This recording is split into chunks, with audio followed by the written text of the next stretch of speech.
A few weeks ago, we looked at what happens when I have two equations, both in slope-intercept form, and I want to find where on a graph these two lines cross. So I'm thinking, if there's a graph and I have both of them like here, how do I find this intersection point? And we saw it wasn't too hard. All we had to do was take both equations, put an equal sign in between. What we were actually doing was called substitution, and it would give us that point of intersection. But what if they both weren't in slope-intercept form? What if you have a situation like this one, where one of them is in slope-intercept form, but the other is in standard form? Standard forms where you have x and y on the same side. And we found out that the answer is pretty similar to the first one. You do something called substitution, where you take this 5x plus 2, and then you put it into, or substitute it in, the other equation.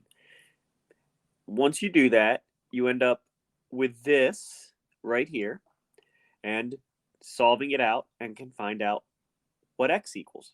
Once again, that's the point on the graph where if I graphed both of those, I get an answer. It's that point of intersection. So if they're both in slope-intercept form, I did substitution. If I have one in slope-intercept and one in standard, it's still called substitution. That leads me to a question. What happens if they're both in standard form? I can't do substitution easily anymore. But it turns out there's a new method we can use to find the answer, to find the point where the two lines are going to cross. And that method is elimination.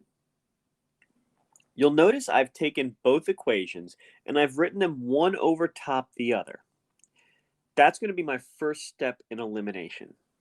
And for elimination, I'm relying on a simple fact, and that's that if I add the same thing to both sides, it keeps it the same, and I'm allowed to do that.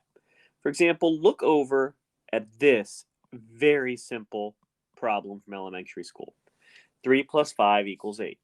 We all agree that's true. If I add the same thing to both sides, 3 plus 5 plus 2, and the other side becomes 10, it's still true. It's still balanced.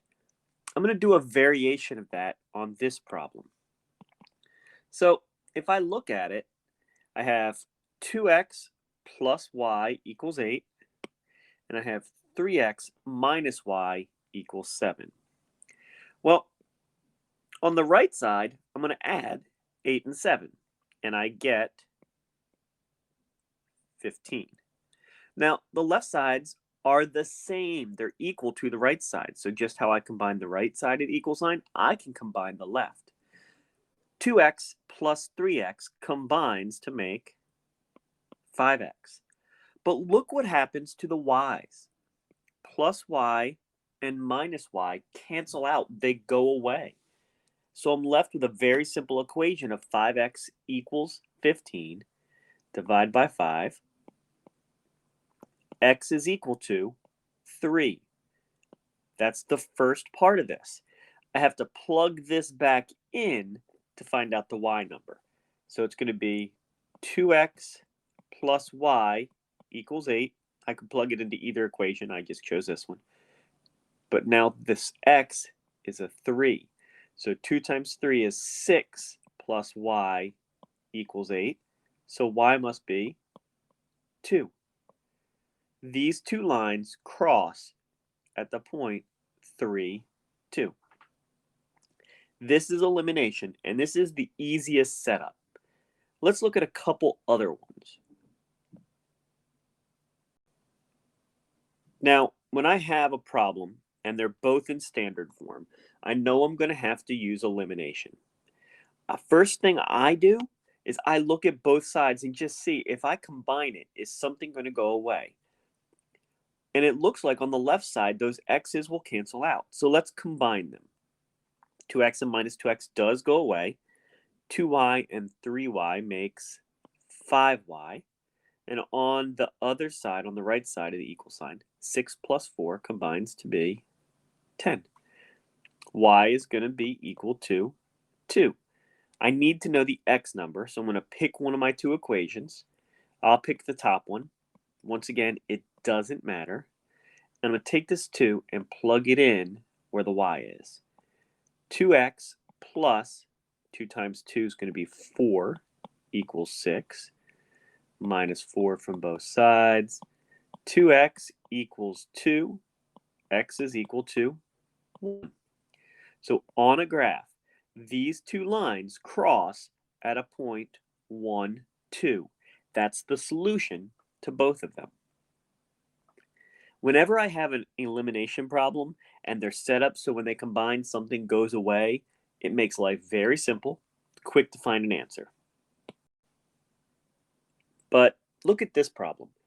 If I combine these, nothing goes away. It doesn't help me at all.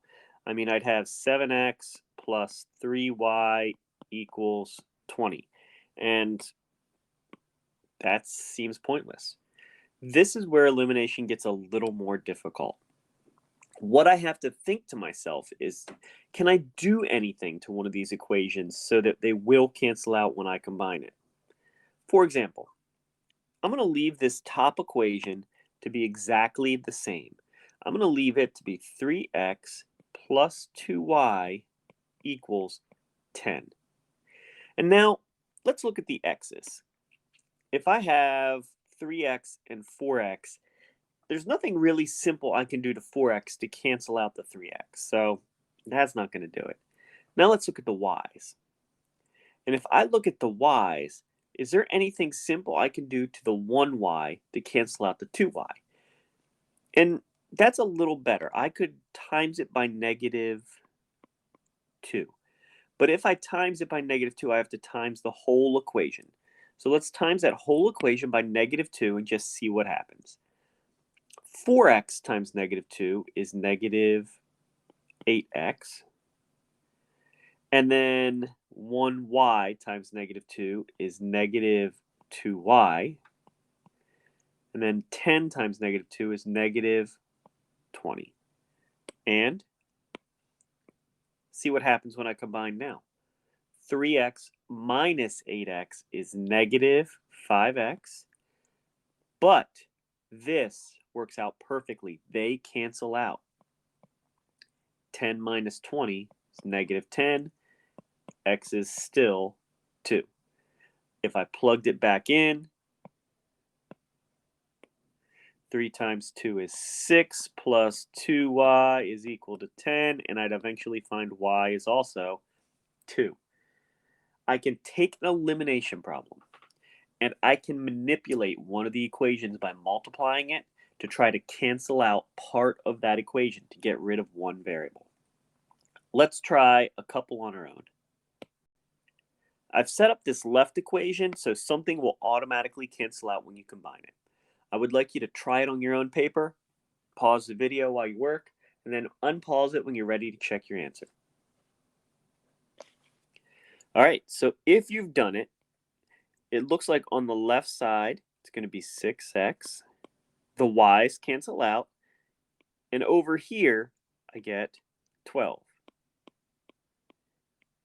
X is 2. I use 2 a lot in the videos just because it's easier to follow the math. I'm going to take this 2, plug it back into one of the equations. 4 times 2 is 8, minus 3y is equal to negative 4, minus 8 from both sides. Negative 3y is negative 12. Y is equal to 4. The point where these two lines intersect on a graph is 2, 4. But look at this right equation, or this right pair of equations. Nothing's going to cancel out evenly. I'm going to have to manipulate one of these two. If I look at the y's, I don't see anything easy to do to get them so they're going to cancel out. But if I look at the x's, it looks like I can do something to the top equation to get it to cancel out with the 4x. So if I want to cancel out with that bottom equation, 4x plus 2y equals 0. To cancel out 4x, I need negative 4x on top. Think to yourself, what do I do to the 2x to make it into negative 4x? Do the rest, do the same thing to everything else. Just try what you get. Pause the video for a second while you try it. And what I had to do was multiply by negative 2. So 3y times negative 2 is negative 6y. 4 times negative 2 is negative 8. Pause the video while you combine them, see what you get. And you should have negative 4y equals negative 8. You'll divide, y is 2. Then you'll take that 2, plug it into one of the equations. It doesn't matter which one. And I have 4x plus 2 times 2 is 4 equals 0. Minus 4 from each side. 4x equals negative 4. X is negative 1. This one crosses at negative 1, comma 2. Elimination is a little more challenging for some people. It's a lot of algebra. It's a lot of manipulating things. Take your time. Look over the video again if you need it. Please contact me if you need help. Good luck.